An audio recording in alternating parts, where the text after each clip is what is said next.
Hi and welcome everyone to our channel. तो आज हम जो हमारा प्रीवियस ईयर्स का जो सीरीज चल रहा है उसमें आज हम 2015 का जो फिजिक्स का जो पार्ट है उसको थोड़ा सा एनालिसिस करेंगे। ओके, तो कुछ क्वेश्चंस लेंगे हम जिसको मतलब दो तीन तरीके से देखेंगे कि कैसे और भी अच्छे से किया जा सकता था और क्या क्या पॉसिबल आपको किस तरह से सोचना चाहिए WBJE के लिए, ठीक है ना। और आपको इस सीरीज से मतलब जो डिफिकल्टी लेवल होता है क्वेश्चंस का उसके बारे में भी एक अच्छा सा अंदाजा आ जाएगा, ठीक है ना। तो चलिए शुरू करते हैं। तो जो फर्स्ट क्वेश्चन आपको दिया गया है यहाँ पर कि आपके पास एक हॉलो स्फीयर है, ओके, जिसका रेडियस कैपिटल आर है और थिकनेस आपको टी दिया गया है, उसका डेंसिटी रो दिया गया है। तो यहाँ पर बोल रहा है कि वो जो स्फीयर है वो फ्लोट करेगी वाटर में, उसका कंडीशन लिखना है आपको। ओके, तो आप दे पढ़ के समझ सकते हो कि ये जो आर्किमिडियन लॉ है ये उसके ऊपर बेस्ड एक क्वेश्चन है। तो इस क्वेश्चन को करने से पहले हमें जो आर्किमिडियन लॉ का जो कॉन्सेप्ट है वो बहुत अच्छे से क्लियर होना चाहिए। ओके, तो आप अगर देखोगे आर्किमिडियन लॉ को तो क्या बोलता है यहाँ पर कि कोई भी अगर यहाँ पर कुछ फ्लूइड है और इसके ऊपर हम एक ऑब्जेक्ट को यहाँ पर फ्लूइड के ऊपर आप रख दिए या फिर फेंक दिए। ओके, अब यहाँ पर क्या होता है, ये जो ऑब्जेक्ट है इसका एक मतलब वेट रहेगा, ओके, जो कि नीचे की तरफ एक्ट करेगा। जो भी मानते हैं कि एम मास का है तो ये आपका mg आएगा, ओके, नीचे की तरफ एक्ट करेगा। और यहीं पे ये जो फ्लूइड है यार वो भी ऑब्जेक्ट के ऊपर एक फोर्स लगाएगा, ओके, एक फोर्स देगा। और ये फोर्स का वैल्यू कितना होगा, ये जो ऑब्जेक्ट है ये जितना लिक्विड को यहाँ पर डिस्प्लेस करेगा उस लिक्विड का जो वेट है उसी के बराबर होगा ये वाला फोर्स। ओके, अब ये जो ऑब्जेक्ट है ये यहाँ पर फ्लोट करेगा, डिप करेगा या फिर क्या होगा, ये पूरा का पूरा जो सीन है ये डिपेंड करता है इन दोनों फोर्स किस तरह से बैलेंस है इसके ऊपर। ओके, अगर ये जो mg है ये ज़्यादा हो जाता है इस फोर्स से तो ये जो ऑब्जेक्ट है वो बिल्कुल नीचे आ जाएगा। ओके, अगर ये वाला जो फोर्स है ये ज़्यादा हो जाता है mg से तो ये ऐसे डिप करेगा, मतलब ये ऊपर ऊपर रहेगा, ठीक है, मतलब ऊपर ऊपर डिप करेगा, फ्लोट करेगा ऊपर ऊपर, सॉरी। सो अगर ये जो फोर्स है मतलब आपका ये फोर्स और ये फोर्स इक्वल हो गया तो ये जो ऑब्जेक्ट है वो ऐसे कंडीशन में आ जाएगा, मतलब हल्का सा डिप होके फ्लोट करेगा। ओके, तो आप बोलोगे यहाँ पर कि ये वाला जो फोर्स है इसका तो हम वैल्यू पता है mg। अब ये जो फोर्स लग रहा है मतलब फ्लूइड ऑब्जेक्ट के ऊपर जो फोर्स दे रहा है उसको हम कैसे निकालें। ओके, तो ये जो इस जो फोर्स का वैल्यू होता है ये होता है ये जो मतलब आपका ऑब्जेक्ट दिया गया है ये जितना फ्लूइड को डिस्प्लेस करेगा उसका वेट। ओके, तो मानते हैं कि ये जो ऑब्जेक्ट है ये कितना फ्लूइड को डिस्प्लेस कर पाएगा, ये जो आपका ऑब्जेक्ट का जो वॉल्यूम है, ओके, अब उतना ही जो फ्लूइड को ये डिस्प्लेस कर पाएगा। मानते हैं कि ये आपका ये अंदर आ गया तो इस स्पॉट में आपका जो फ्लूइड था ये उसको डिस्प्लेस कर दिया और यहाँ पर आके ये मतलब उस फ्लूइड के जगह पे ये आ गया है। ओके, तो इतना फ्लूइड को ये डिस्प्लेस कर दिया है।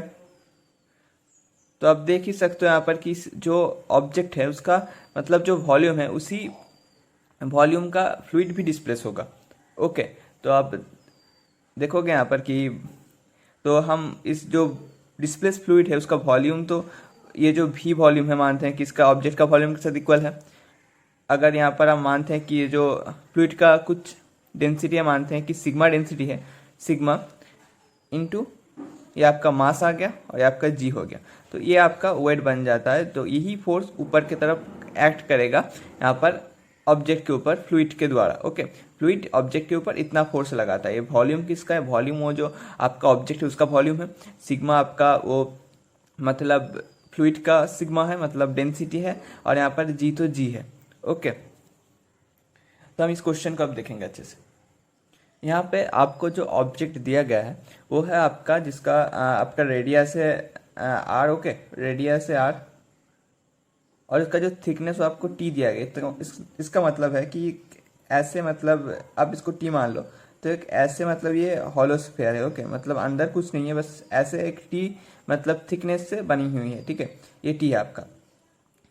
ओके, तो ये आपका ऑब्जेक्ट दिया गया है यहाँ पर। तो हम अगर देखें तो पहली बात तो हमें इसका यहाँ पर आप अगर इसका वॉल्यूम निकालने जाते हो तो आप देख सकते हो यहाँ पर कि एक ये कैपिटल आर है, तो ये आपका जो कैपिटल आर ये एक बड़ा वाला आपका स्फेयर है, और आप ऐसे मान सकते हो कि यहाँ से एक छोटा वाला जो स्फेयर है इसको निकाला गया है। ये छोटा वाला स्फेयर को आप देखोगे तो इसका रेडियस आप लिख सकते हो यहाँ पर, ये अगर आर है टोटल और इतना अगर टी है तो ये आर माइनस टी है। ओके, तो इसका जो प्रॉपर वॉल्यूम होगा मतलब इस स्फेयर का वो क्या होगा आपके पास, वो आएगा आपका 4/3 आपका आर क्यूब आएगा, और इसके साथ माइनस करोगे आप ये जो अंदर का पार्ट जिसको निकाला गया है, मतलब जो नहीं है एक्चुअली उसको। ओके, तो मतलब आपका पाई इसका जो रेडियस आएगा आपका वो आर माइनस टी आएगा, टी थिकनेस है उसका क्यूब। ओके, ये आपका इसका जो है वॉल्यूम आ गया, ये वॉल्यूम हो गया आपका। और यहाँ पर आपको क्वेश्चन में दिया गया है कि डेंसिटी इसका रो है, तो हम अगर वॉल्यूम को डेंसिटी से मल्टीपल करते हैं तो आपका मास आ जाता है, तो मास के बाद आपका यहाँ पर हम जी से मल्टीपल कर देंगे तो वेट आ जाएगा। मतलब ये ऊपर से जो एम जी जो हम बोल रहे थे अभी तक ये हमें मिल गया, फर्स्ट पार्ट हम कर लिए। ठीक है, इसके बाद हम जाएंगे यहाँ पर जो कॉन्सेप्ट यहीं पे लगेगा। अब देख सकते हो कि यहाँ पर आपका जो स्फीयर है, ओके, एक स्फीयर मान लेते हैं यहाँ पर हम लोग कि एक स्फीयर है ऐसा, मतलब सॉलिड स्फीयर है। ओके, और एक स्फीयर हम ऐसे हॉलो मान लेते हैं सेम रेडियस का, इसके ऊपर ये लोग मतलब आ चुके हैं।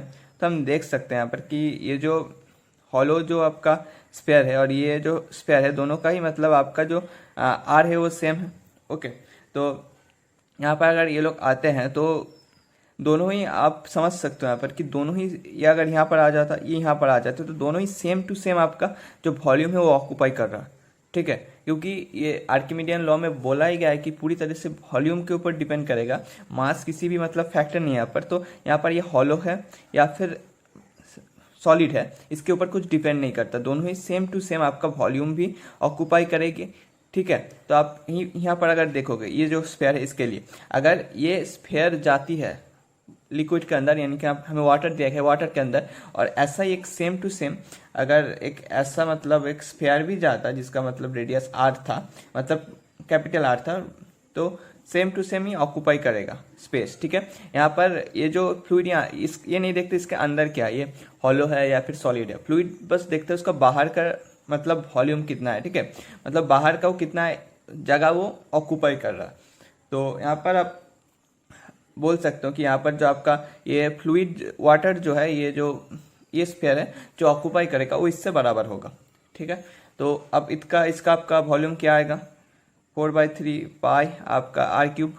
ओके, तो हम क्या बोले थे कि इसी वॉल्यूम का जितना ऑक्यूपाई कर रहा है उसी वॉल्यूम का आपका मतलब जो फ्लूइड है उसका जो वेट आएगा। तो ये आपका हो गया मतलब वॉल्यूम, वाटर का डेंसिटी हम 1 करते हैं, और ये इंटू ये आपका आ गया मास आ गया और इसका आपका वेट आ गया। तो ये जो फोर्स है ये लगेगा हाँ इसके ऊपर मतलब ऑब्जेक्ट के ऊपर, और ये मतलब आपका ऑब्जेक्ट का जो है नीचे की तरफ फोर्स है। ओके, तो अब इस दोनों फोर्स में आप देख सकते हो फ्लोट की जब बात आती है तो फ्लोट दो तरीके से कर सकता है। एक तो हो सकता है कि मतलब फ्लोट जो है वो मतलब ऐसा हो गया कि ये जो फोर्स है ये mg से ज़्यादा हो गया तो ये ऊपर मतलब ऐसे फ्लोट करेगा, ये एक फ्लोट कंडीशन हो सकता है। एक ऐसा फ्लोट कंडीशन हो सकता है कि जब इक्वल हो जाता है तब हल्का सा डिप करके फ्लोट करते हैं, इसे भी फ्लोट ही कहा जाता है। ठीक है, तो ये दो कंडीशन है।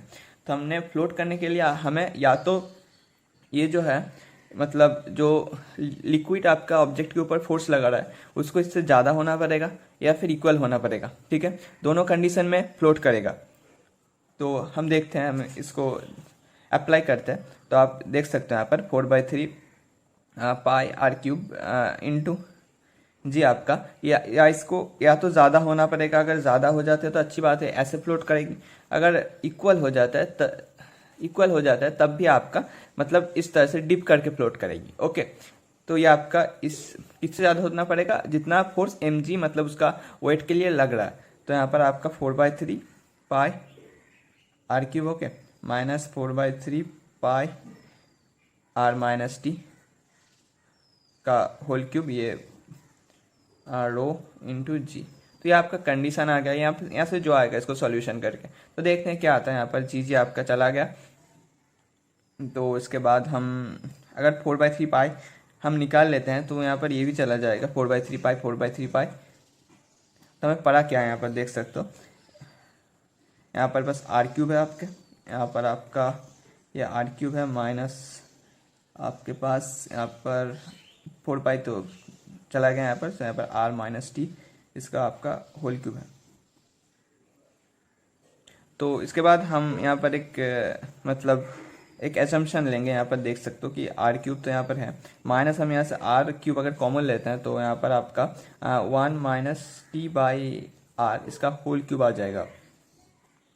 ओके, तो अब यहाँ पर देखिए क्वेश्चन में आपको क्या बोला गया है कि ये जो t है ये r से बहुत ही ज़्यादा छोटा है। ओके, तो अब बहुत ही ज़्यादा छोटा अगर ऐसे कोई कंडीशन आ जाता है तो हम जानते हैं कि हम ये कर सकते हैं कि r³ यहाँ पर r³ माइनस r, तो हम ये जो कंडीशन इसका अगर कुछ पावर में रहता है तो हम इसको मतलब इससे मल्टीप्लाई करके मतलब ये जो पावर का जो टर्म है वो घट जाता है। इसका मतलब इसका जो हायर पावर्स है उसको हम नेगलेक्ट कर देते हैं, वो जो क्यूब में या फिर स्क्वायर में आने वाला था वो सब टर्म नेगलेक्ट हो गया। ओके, क्योंकि ये जो r है ये बहुत ही ज़्यादा बड़ा है t से, तो ये जो रेशियो का वैल्यू है बहुत ही कम है। इसका स्क्वायर करेंगे तो वैल्यू और भी घट जाएगा, अगर इसका क्यूब करेंगे तो वैल्यू और भी घट जाएगा। ओके, तो फिर यहाँ पर इसको कर लेते हैं जैसा हम बोले 1 - 3t/r आ जाता है आपके। तो यहाँ पर देख सकते हो r³, सॉरी यहाँ पर हम रो लिखना भूल गए थे, यहाँ पर रो आपका आएगा रो। ओके, तो यहाँ पर आपका जो अब बन रहा है यहाँ पर इधर r³ है, यहाँ पर आपका 3t/r into r³ into rho है। ओके, तो r³ यहाँ से भी आप कर देते हो तो यहाँ पर आपके पास आ जाएगा जो कंडीशन आपको यहाँ पर किसके रिस्पेक्ट में कंडीशन मांगा है ये देखना है। यहाँ पर आपका टी के रिस्पेक्ट में सारे ऑप्शंस है, तो टी के रिस्पेक्ट में हम निकालेंगे तो t = आपका आ जाएगा, इक्वल्स टू तो नहीं आएगा, टी का जो वैल्यू आएगा वो आपका, तो ये आ जाए आपके पास टी का वैल्यू। यहाँ पर हम टी को रखें और इसको आर को यहाँ कर दिए, यहाँ पर 3 रो को भी इसके मतलब कर दिए, तो यहाँ पर आपका टी का जो कंडीशन ये आ गया यहाँ पर। तो इसका जो आंसर है पहले वाला क्वेश्चन का वो आपका बन जाएगा यहाँ पर ये जो बी का ऑप्शन होगा वो आपके पास आंसर होगा। ओके, आप यहाँ पर देख के भी एक बात कर सकते हैं कि देखो जो आंसर है यहाँ पर वो दो बार मतलब वो जो आंसर का ऑप्शन है वो आपको 2 बार दिया गया। तो पहली बात में आप ये समझ सकते थे कि आपका जो आंसर होगा इस दोनों में कोई एक होगा। ठीक है, इस तरह का जो एजम्पशन है ये बाद में काम आता है, इस तरह के जो ऑप्शन देख के क्वेश्चन को मतलब पिक करने का जो बात है, ठीक है ना। तो इसमें इतना ज़्यादा ये काम करेगा नहीं इस क्वेश्चन में, तो हम बाद में देखेंगे। तो फिर चलते हैं नेक्स्ट क्वेश्चन की तरफ। तो ये जो नेक्स्ट क्वेश्चन दिया गया है ये बहुत ही एक आसान सवाल बोल सकते हो इसको, कि आपका जो एक मेटल वायर दिया गया है सर्कुलर क्रॉस सेक्शन की और इसका रेजिस्टेंस बोल रहा है R1। ठीक है, अब जो वायर है उसको बस खींच के उसको जो लेंथ वो डबल कर दिया गया है यहाँ पर, और डेंसिटी को एज्यूम किया गया है कि सेम रहेगा। तो यहाँ पर जो रेजिस्टेंस होगा अब वो R2 बोला गया है। ठीक है, और यहाँ पर आपको R2 और R1 का रेशियो निकालना है। तो कैसे करेंगे इस प्रॉब्लम को, बहुत ही सिंपल प्रॉब्लम है। ठीक है, अब देख सकते हैं यहाँ पर कि ये बिल्कुल वॉल्यूम कंजर्व का जो प्रॉब्लम है उस तरह का एक प्रॉब्लम है। तो यहाँ पर हम 2 लिख लेंगे यहाँ पर। तो देखिए आप लोग कि जो हम जानते हैं रेजिस्टेंस का जो है मतलब आपके पास रेजिस्टेंस इक्वल्स टू होता है यहाँ पर रो इंटू आपका L/A होता है। ठीक है ना, ये आपको पता है। तो यहाँ पर अब देखोगे आप पहले वाला जो कंडीशन था वहाँ पर हम ये आपका रो का जो कंडीशन है ये है। ठीक है, हम मानते हैं कि R1 वाला जो कंडीशन था तब जो आपका रो तो आपका रो ही रहेगा, इसमें कोई चेंज नहीं होगा, मटेरियल अगर सेम है तो सेम है। तो इसके साथ आपका मानते हैं कि यहाँ पर ये L1 था लेंथ और मानते हैं हम A1 था लेंथ। ओके, जो पहले वाला कंडीशन है फिर R1 था। तो इसके बाद ये लोग बोल रहा है कि ये लोग आपका लेंथ को डबल कर रहा है खींच के बस। ओके, तो यहाँ पर आप देख सकते हो मानते हैं कि तो मान लिए कि आपका जो सेकेंड जो पार्ट है मतलब जब आप खींच के इस लेंथ को बड़ा कर दोगे तो मानते हैं तब लेंथ जो है L2 है। तो आपको बोला ही दिया गया है कि आपका यहाँ पर लेंथ जो है दुगना कर दिया जाएगा। तो यहाँ पर आप ये जानते हो कि L2 = L1 है। ठीक है, अब यहाँ पर एक कॉन्सेप्ट आता है कि आपका वॉल्यूम जो है वो हमेशा सेम रहेगा।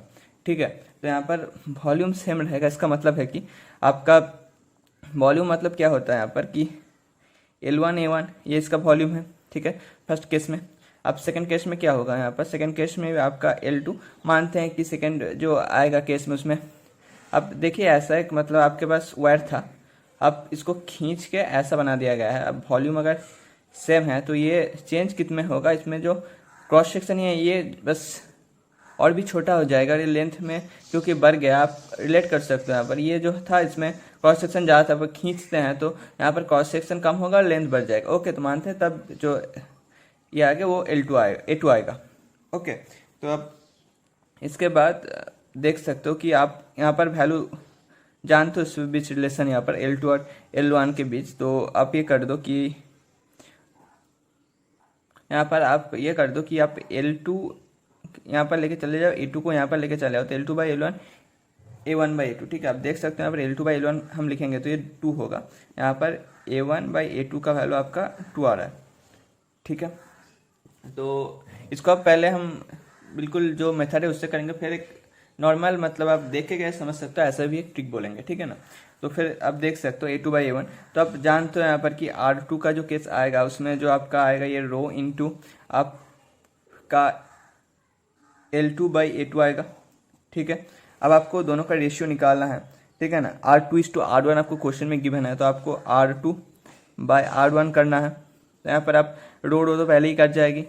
अब अब यहाँ पर आपका R2 बाई R1 है तो L2 जो ये ऊपर रहेगा, यहाँ पर आपका L2 इंटू L1 बाय, अब L1 R1 है तो L1 नीचे, L1 जो है वो नीचे आ जाएगा सिंपल, और आपका R2 ऊपर है, इसका मतलब A2 जो है ये नीचे आ जाएगा।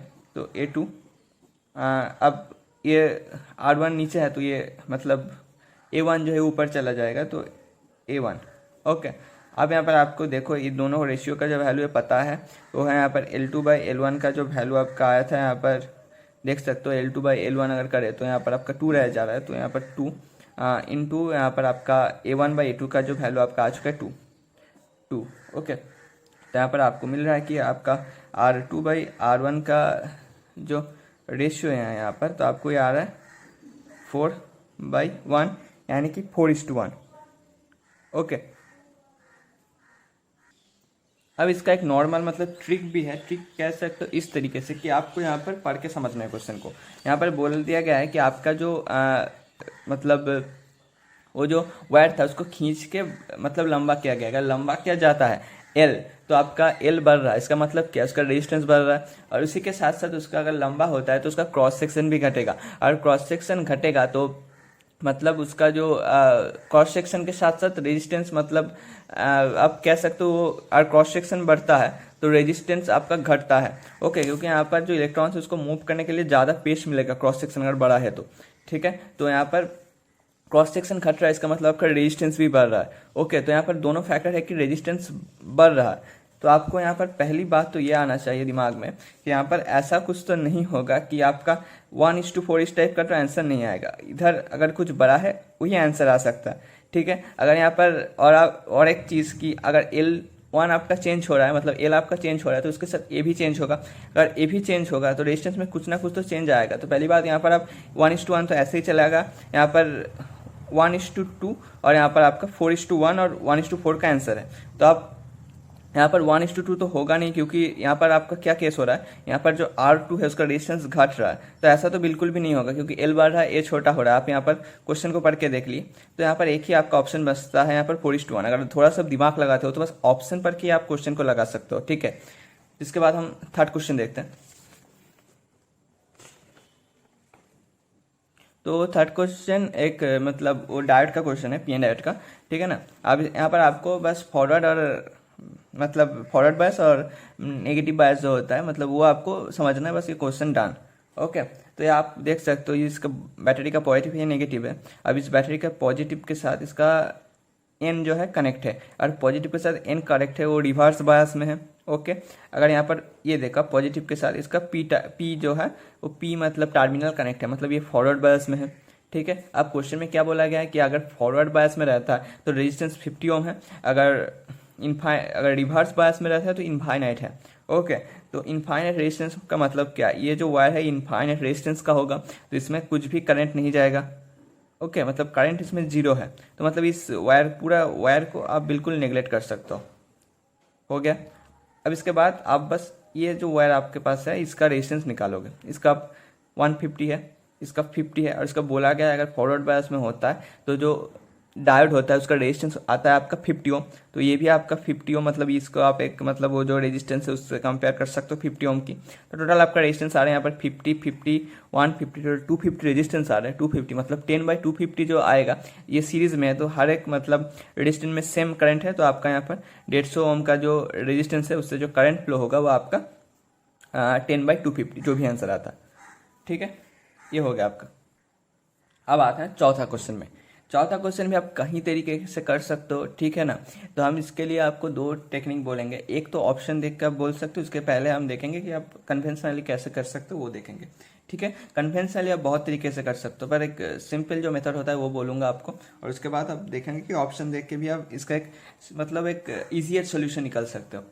तो क्वेश्चन में बोला क्या गया है, क्वेश्चन में बोला गया है कि आपका एक जो ए पार्टिकल वो इस तरफ जा रहा है 10 मीटर पर सेकेंड में, बी जो है वो इस तरफ जा रहा है 20 मीटर पर सेकेंड में। आपको यहाँ पर जो है बी का रिलेटिव वेलोसिटी निकालना है ए के रिस्पेक्ट में। ओके, तो हम जानते हैं कि अगर ऐसा रिलेटिव वेलोसिटी जो है अगर जिसका रिस्पेक्ट में होगा वो माइनस होगा, मतलब आपका नॉर्मल जो फॉर्मूला आता है वो वी बी माइनस बी आता है। ठीक है, ये नॉर्मल फॉर्मूला होता है रिलेटिव वेलोसिटी का। ओके, तो हम देखेंगे यहाँ पर, पहले हम कन्वेंशनल मेथड कर रहे हैं। तो यहाँ पर देख सकते हो कि ये जो 10 जो जा रहा है इसका हम देखेंगे कि इसका अगर हम वेक्टरली रिप्रेजेंट करते हैं तो आप देख ही सकते हो एक्स के डायरेक्शन में बिल्कुल जा रहा है, तो ये आपका 10 आई कैप बन जाता है। ठीक है ना, तो भी ए का जो वैल्यू आता है आपके पास वो आ जाता है 10 आई कैप, बिल्कुल इसमें कोई झंझट नहीं है। उसके बाद हम अगर देखेंगे भी बी के लिए, तो भी बी का यहाँ पर आपका ये जो है ये 60 है, तो ये कॉस पार्ट है, ये इसको हम बोलेंगे कॉस। तो यहाँ पर 20 कॉस 60 इंटू आई कैप होगा। यहाँ पर इस तरफ जो डायरेक्शन जा रहा है उसमें आपका 20 साइन 60 जे कैप होगा। ओके, ये वाई की डायरेक्शन में है, ये एक्स की डायरेक्शन में है, तो ये जो आपका है 20 इंटू कॉस 60 आई कैप, यहाँ पर 20 इंटू साइन 60 जे कैप। ओके, तो इसको हम अगर करते हैं फैक्टरली रिप्रेजेंट, तो हम देख सकते हैं यहाँ पर कि 20 इंटू कॉस 60 जो है, कॉस 60 आपका आई कैप की डायरेक्शन में, और यहाँ पर 20 साइन 60 जे कैप की डायरेक्शन में। ओके, जे कैप के डायरेक्शन में। तो ये आपका हो गया आई कैप एंड जे कैप। तो अब ये जो फॉर्मूला है आपका वी रिलेटिव का, वी रिलेटिव वेलोसिटी का ये फॉर्मूला, तो इसमें हम अगर पुट कर देते हैं तो वी रिलेटिव का जो ये फॉर्मूला आ जाता है आपके पास वी बी माइनस वी है। इसमें आप देख सकते हो कि ये जो कॉस 6 मतलब साइन 6 कॉस 60 का जो वैल्यू है वो हाफ आता है, तो यहाँ पर 10 आई कैप बन जाता है। 10 आई कैप प्लस 20 इंटू साइन को रहने देते हैं, साइन 60 20 इंटू साइन 60 जे कैप। ओके, और इसके साथ आपका माइनस भी है, तो माइनस 10 इंटू आई कैप।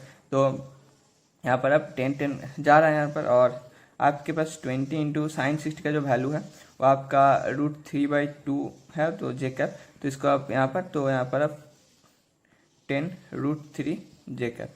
तो इस क्वेश्चन में क्या आपके पास एक ही साथ आपका डायरेक्शन भी आ गया जे कैप मतलब बिल्कुल वाई के डायरेक्शन में, और इसके बाद आपका वैल्यू भी आ गया 10⁻³ ओके, ये मतलब मेथड जो है अच्छा है।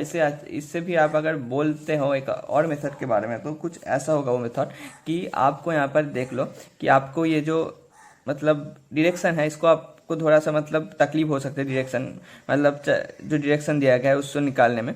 तो आप यहाँ पर देख लो कि हर एक जो ऑप्शन है इसमें आपका जो मैग्नीट्यूड का वैल्यू बिल्कुल अलग अलग है। 10⁻√3 10⁻5 30। इसका मतलब क्या है, इसका मतलब आप अगर किसी भी तरीके से इसका मैग्नीट्यूड को कैलकुलेट कर सकते हो तो आप ऑप्शन को भी मतलब ठीक ठाक लगा के चले आ सकते हो, इसमें आपको बॉदर करने की ज़रूरत ही नहीं होगा।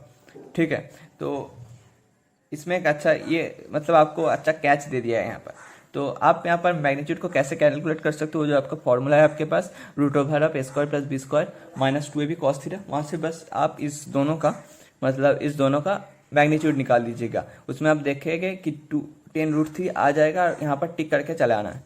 ठीक है, मतलब ये आपके पास एक अच्छा है कि हर एक जो मैग्नीट्यूड अलग दिया गया है, मतलब मैग्नीट्यूड निकालो, उसके साथ साथ डायरेक्शन भी आपको देखने की जरूरत नहीं। ठीक है, तो ये क्वेश्चन भी हो गया आपका। नेक्स्ट जो क्वेश्चन है उसमें जाएंगे हम। तो जो फिफ्थ क्वेश्चन है आपका, तो उसमें बोला गया है कि अगर एक लाइट जो सरफेस से रिफ्लेक्ट करता है तो कौन सा जो पैरामीटर है चेंज नहीं होता। तो ये क्वेश्चन बहुत ही ज़्यादा इंपॉर्टेंट है, कोई भी एग्जाम देने जाओ आपको प्रीवियस ईयर में मिलेगा ही मिलेगा। ठीक है ना, इसको बिल्कुल अपने दिमाग में बैठा लो कि फ्रीक्वेंसी जो है कभी चेंज नहीं होता। ठीक है, कुछ भी कंडीशन हो फ्रीक्वेंसी चेंज नहीं होता। ठीक है, इसको बिल्कुल दिमाग में बैठा लेना है, बहुत ही इंपॉर्टेंट है इस साल के लिए भी। किसी भी यार के किसी भी मतलब क्वेश्चन आप देख लो तो ये क्वेश्चन आपको मिल जाएगा यहाँ पर, ऐसा ही क्वेश्चन है ये, मतलब फ्रीक्वेंटली पूछा जाता है यहाँ पर। ठीक है, आंसर फ्रीक्वेंसी है।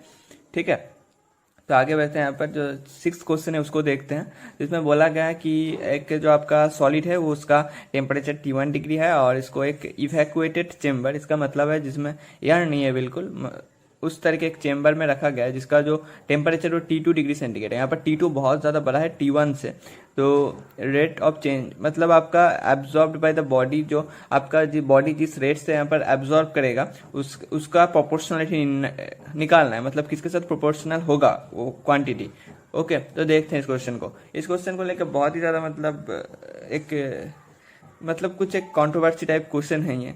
ठीक है ना, हम भी करेंगे इसको। ठीक है, देखते हैं क्या आता है। तो ये आपका सिक्स्थ क्वेश्चन है।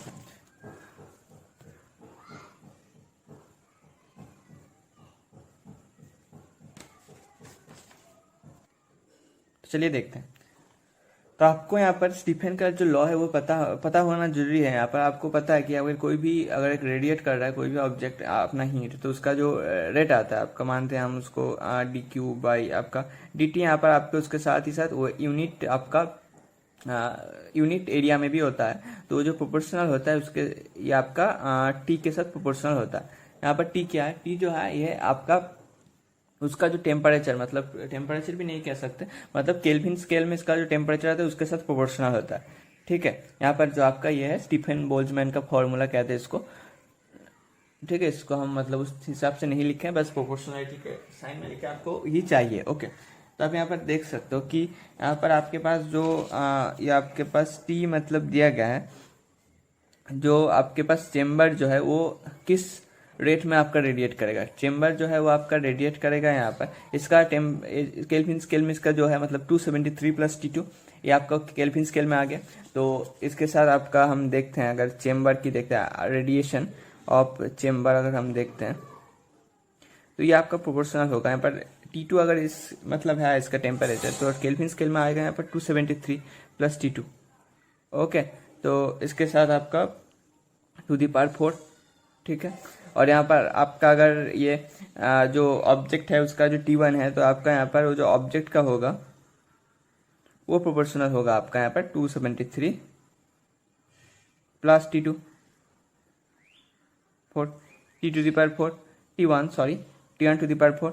ठीक है, अब इसका जो मतलब रेडिएशन जो मतलब नीट जो रेडिएशन होगा ऑब्जेक्ट का वो क्या होगा यहाँ पर, वो आपका होगा यहाँ पर जो है आपका जो रेडिएशन का मतलब है जितना भी वो एब्जॉर्ब करेगा हीट, वो आपका होगा यहाँ पर आर, नीट से लिखते हैं उसको, वो जो है आपका आर, जो यहाँ पर आपको चेम्बर का जो आ रहा है उसको माइनस करते हैं हम आर ऑब्जेक्ट से। तो अब यहाँ पर प्रोपोर्शनल है, इसको हम एक के से लिख लेते हैं, इक्वल कर लेते हैं, के से इक्वल कर लेते हैं। तो यहाँ पर भी आप देख सकते हो कि ये जो आपका आएगा कि अगर हम कॉमन ले लेते हैं तो यहाँ पर आपका 273 प्लस T2 2⁴, और इसी के साथ साथ आपका 273 प्लस T1 2⁴। ओके, तो ये आपका माइनस, तो यहाँ पर आपका प्रोपोर्शनल जो आर नेट आ रहा है, मतलब जो एब्जॉर्प्शन मतलब वो जो ऑब्जेक्ट का जो फाइनल होगा वो नेट कितना आ रहा है आपका, प्रोपोर्शनल आ रहा है इस पूरा टर्म के साथ। तो ये प्रोपोर्शनल होता है यहाँ पर 273 plus T2 2⁴ minus 273 plus T1⁴। ये आपका आंसर है फाइनल। ओके, अब यहाँ पर क्या प्रॉब्लम है, क्योंकि ऑप्शंस जो दिया गया है ऐसा एक भी ऑप्शन नहीं है। ठीक है, तो यहाँ पर एक प्रॉब्लम है, शायद इसको देने की कोशिश किया गया था, शायद कुछ प्रिंटिंग मिस्टेक आ गया, पता नहीं, पर ये क्वेश्चन ऐसा ही है क्यों, मतलब मुझे अभी भी पता नहीं चला। ओके, तो इसके बाद नेक्स्ट क्वेश्चन में जाते हैं। तो ये जो सवाल है ग्रेविटेशन का क्वेश्चन है कि दो पार्टिकल आपने ईच अदर दोनों की तरफ अट्रैक्ट हो रहा है, मतलब अप्रोच कर रहा है। तो यहाँ पर आपका एक्सेलरेशन के ऊपर क्वेश्चन है, किसके साथ मतलब इक्वल या फिर कुछ भी है तो उसका आपको निकालना है, मतलब एक्सेशन का कुछ कंडीशन निकालना है। तो हम देखते हैं पहले कि वो कैसा बन रहा है सिचुएशन। तो जो आपका 7 क्वेश्चन है इसको देखते हैं। मानते हैं यहाँ पर एक ऑब्जेक्ट है, यहाँ पर एक ऑब्जेक्ट है, ठीक है। तो इसका जो M1 और इसका M2 अभी दोनों की तरफ अप्रोच कर रहा है। तो यहाँ पर आपके पास जो डिस्टेंस है वो तो मतलब घटता आ रहा है। तो मान लेते हैं पार्टिकुलर कंडीशन जहाँ पर डिस्टेंस आ रहा है, ठीक है। तो अब अगर देख सकते हो, अगर हम इसके ऊपर जो फोर्स का बात करते हैं, अगर इसका ऊपर इसका जो फोर्स आएगा वो आपका जो ग्रेविटेशन लॉ से आता है यहाँ पर G M1 M2 bye R², okay. यहाँ पर जो हम मानते हैं, अब ये जो फोर्स है इसके ऊपर लग रहा है, सेम फोर्स जो ये आपका M1 के ऊपर भी लगेगा M2 के लिए, ओके। तो यहाँ पर आपको जो निकालना है, आपका जो यहाँ पर एक्सेलरेशन से फाइंड किया गया। तो हम पहले अगर M1 का जो है ये निकाले, तो अब ये जो फोर्स इसको हम मतलब M1 से मल्टीपल कर देंगे तो आपका आ जाएगा कि G M2 bye R², okay. अब हम M2 का निकालने जाए एक्सेलरेशन, तो यहाँ पर आपका आ जाता है M2 से मल्टीपल करेंगे तो यहाँ पर G M1 R², ओके। तो ये आपका आ रहा है। इसके ऊपर आप ऑप्शन देखोगे तो यहाँ पर पहली बात बोला गया है कि इक्वल होगा एक्सेलरेशन दोनों ही के। तो ये तो बिल्कुल भी नहीं हो सकता क्योंकि यहाँ पर M2 है M1 है, और M1 और M2 इक्वल नहीं बोला गया है। तो ये तो गया आपका। दूसरा ऑप्शन में आ जाता है तो particle of mass M1 proportional to M1, okay. तो हम देख सकते हैं कि M1 जो आ रहा है इसका प्रोपोर्शनल M1 नहीं M2 आ रहा है, तो ये भी ऑप्शन गलत है। नेक्स्ट ऑप्शन है आपका acceleration of particle mass M1 is proportional to M2, ये आपका सही ऑप्शन है क्योंकि देख सकते हो कि M1 का जो आपका आ रहा है एक्सेलरेशन वो M2 के साथ प्रोपोर्शनल आ रहा है, ठीक है। इसके बाद आपका जो लास्ट ऑप्शन है वो भी देख लेते हैं एक बार, एक्सेलरेशन, ये आपका आंसर आ गया proportional mass M1 inversely proportional to M1। तो ऐसा कुछ नहीं है, आपको बोला गया है यहाँ पर इसके साथ जो है वो M1 से इनवर्सली प्रोपोर्शनल है, ये बिल्कुल भी नहीं है। तो मतलब आपका सी आंसर है। चलो आगे बढ़ते हैं। जो नेक्स्ट सवाल है वो आपका जो हीट है, हीट ट्रांसफर है उससे। तो ये जो सवाल है कैलोरीमीटर के ऊपर है, ठीक है ना। तो कर देते इसको, इसके बाद आगे जाएंगे। तो क्वेश्चन में बोला गया है कि 3 आपका मतलब 3 बॉडीज हैं M और 3M, और इसका जो टेम्परेचर है वो 40, 50 और 60 है, ठीक है। तो यहाँ पर आपका जो फाइनल टेम्परेचर उसको अगर कनेक्ट कर दिया जाए तो फाइनल टेम्परेचर क्या आएगा। आप देख सकते हैं यहाँ पर 2 ऑप्शन है, यहाँ पर 45, 48, 44, 40, 52। तो यहाँ पर आपको यह पता चल रहा है कि या तो आपका 40 से 50 के बीच में होगा या फिर 50 से आपका 60 के बीच में होगा। तो हम मान लेते हैं कोई भी एक आप एजम्पशन लोगे, कुछ एक टेम्परेचर, ठीक है, एक रेंज में, ताकि आप यहाँ पर जो कैलकुलेशन से वो कर पाओ, और उसके बाद अगर उस रेंज में वो नहीं भी हो वो भी आंसर आ जाएगा, ठीक है। तो हम करते हैं ये जो क्वेश्चन है। तो हम मान लेते हैं कि जो फाइनल टेम्परेचर आएगा वो आपका T आएगा, और T जो होगा आपका 50 से आपका 60 के बीच में होगा, ठीक है। मतलब ये 50 से 60 के बीच में T लाई करता है। तो यहाँ पर आप देख लो, तो पहला जो बॉडी है M बॉडी, इसके आपका अगर देखा जाए तो ये 40 है, तो ये करेगा ये आपका गेन करेगा टेम्परेचर, ठीक है। मतलब जो भी आपका हीट है इसके तरफ आएगा, मतलब इसका जो आप अगर ये T पे जाते हैं यहाँ पर 40 से, तो उसके लिए आपका जो आएगा मतलब जो हीट आपको जो टोटल देना पड़ेगा वो कुछ ऐसा होगा यहाँ पर कि, ठीक है। तो ये जो H जो आपका M1 के लिए होगा वो आपका M के लिए, सॉरी, तो M के लिए जो होगा M, और S को हम इसके जो आपका मटेरियल में सेम मटेरियल का उसका अगर हम मतलब स्पेसिफिक हीट कैपेसिटी मान लेते हैं, तो यहाँ पर आपका जो आपका T अगर 40 से T में आना चाहे तो उसके लिए वो जितना मतलब हीट जो अपने तरफ खींचेगा वो कुछ इतना होगा। और जो नेक्स्ट जो है वो आपका M, यहाँ पर M का जो है ये 50 डिग्री टेम्परेचर में, मतलब ये भी आपका हीट जो है लेगा यहाँ पर, क्योंकि 50 से 60 के बीच में फाइनल टेम्परेचर लाई कर रहा है। तो इसके लिए भी आपका जो H आएगा, H1 मान लेते, इसको H2 बोलते हैं, तो इसको आएगा यहाँ पर आपका M into S into T minus आपका 50।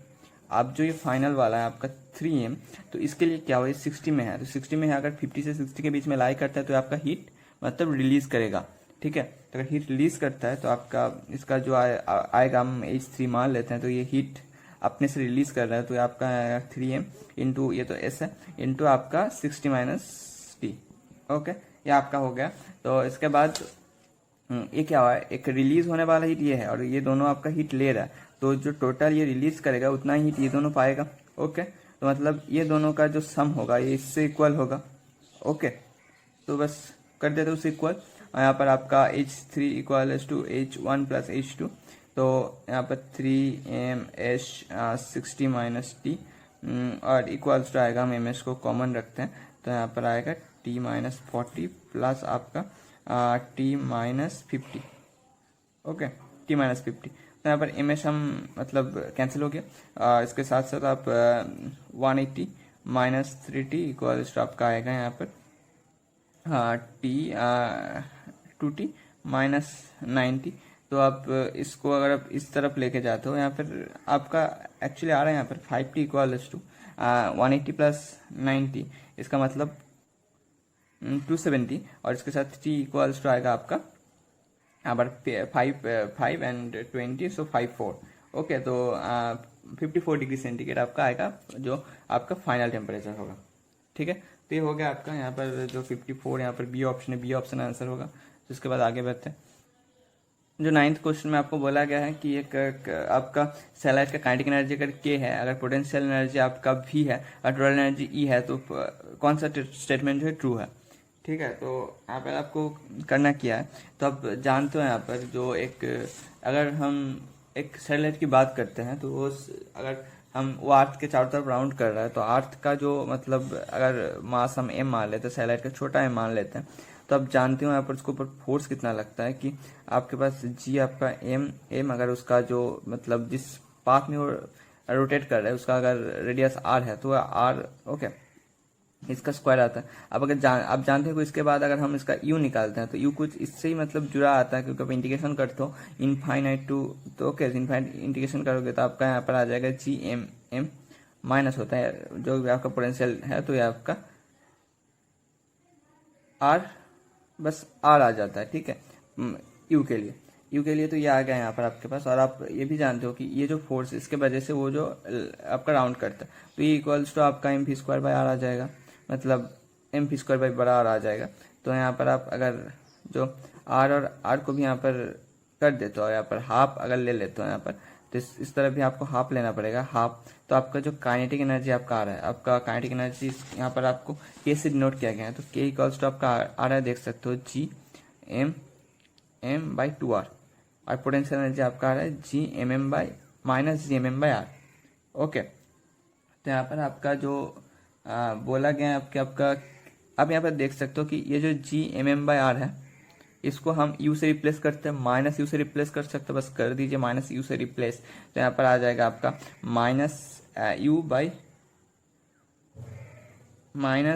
-u/2। ठीक है, अब अगर u से हम डिनोट किए हैं और यहाँ पर क्वेश्चन में आप देख सकते हैं यहाँ पर पोटेंशियल एनर्जी v से बोला गया है, तो v कर देंगे उसको। तो यहाँ पर k इक्वल्स टू आपका आएगा -v/2। तो ये जो आपका a का जो है ये आंसर है आपका -v/2। ठीक है, ये आपका हो गया। इस बिल्कुल सेम कॉन्सेप्ट लगता है, ये कॉन्सेप्ट लगता है आपका जब एक मतलब जो एटम के केस में होता है, एटॉमिक स्ट्रक्चर में केस में, वहाँ पर भी बिल्कुल सेम टू सेम रिलेशन आता है, यहाँ पर भी उसी तरह के कुछ रिलेशन आता है। ठीक है, तो नेक्स्ट सवाल की तरफ बढ़ते हैं। यहाँ पर लास्ट सवाल होगा आज के वीडियो का। तो इसमें आपको बोला जा रहा है कि यहाँ पर आपका RMS स्पीड ऑक्सीजन का भी है और पर्टिकुलर टेम्परेचर में आप टेम्परेचर को आप डबल कर रहे हो और ऑक्सीजन मॉलिक्यूल को डिसोसिएट करते हो, तो जो आप RMS स्पीड कितना बनेगा। तो इसके लिए आपको पहले तो RMS स्पीड के साथ ये जो मतलब ऑक्सीजन मॉलिक्यूल को डिसोसिएट हो रहा है, उसका मतलब है कि जो आपका पहले अगर O2 के फॉर्म में एक छोटा सा पार्टिकल अगर घूम रहा था, छोटा सा पार्टिकल अब दोनों हिस्सों में बांट चुका है, O एंड O। ओके, तब क्या होगा, अगर पहले ऑक्सीजन इसका जो m था, मतलब पहले अगर हम इसका जो मॉलिक्यूलर मास m था, तो आप यहाँ पर आकर m2 हो जाएगा, m/2 हो जाएगा। ठीक है, m/2 हो जाएगा, ये चेंज होगा अगर डिसोसिएट करते हैं। ओके, और एक जो आपको बोला गया है यहाँ पर कि टेम्परेचर डबल किया जा रहा है। ठीक है, तो अब यहाँ पर आप CRMS ये इनिशियल कंडीशन में ये मान लेते हैं हम लोग। अगर हम जो नेक्स्ट कंडीशन देखते हैं यहाँ पर CRMS डैश मान लेते हैं इसको, तो यहाँ पर अब क्या किया जाएगा, दोनों चीज़ें यहाँ पर चेंज होगी।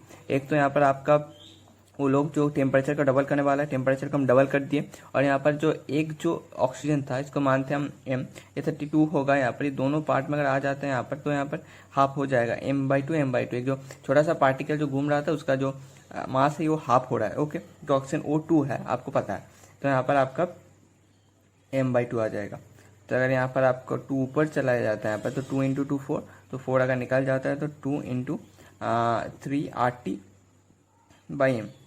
ओके, 3RT/m इसका वैल्यू आपको पता है यहाँ पर CRMS। तो यहाँ पर आपका C-RMS आपका वैल्यू जो आ रहा है यहाँ पर 2 इंटू आपका CRMS आ रहे हैं यहाँ पर। RMS वैल्यू को यहाँ पर क्वेश्चन में आपका V से यहाँ पर लिखा गया है, तो आप V कर दो इसे, और जो ऑप्शन आपका आएगा यहाँ पर C वाला ऑप्शन करेक्ट होगा। तो यहाँ पर आपका C-RMS जो आएगा यहाँ पर 2 इंटू V आएगा। तो हमारी अपकमिंग जो वीडियोस होने वाला है उसमें हम बाकी के क्वेश्चन जो है डिस्कस करेंगे, ठीक है ना। और जो आपको किसी भी क्वेश्चंस में अगर डाउट है, यहाँ पर जितने भी क्वेश्चंस किए कराया गया है या फिर कोई भी क्वेश्चन में, तो हमारे टेलीग्राम में ज्वाइन हो सकते हो, वहाँ पर आप डाउट सेंड कर सकते हो, या फिर मुझे डायरेक्ट टेलीग्राम में यहाँ पर DM कर सकते हो, या फिर इंस्टा में भी DM कर सकते हो, मेरा इंस्टाग्राम का लिंक नीचे होगा।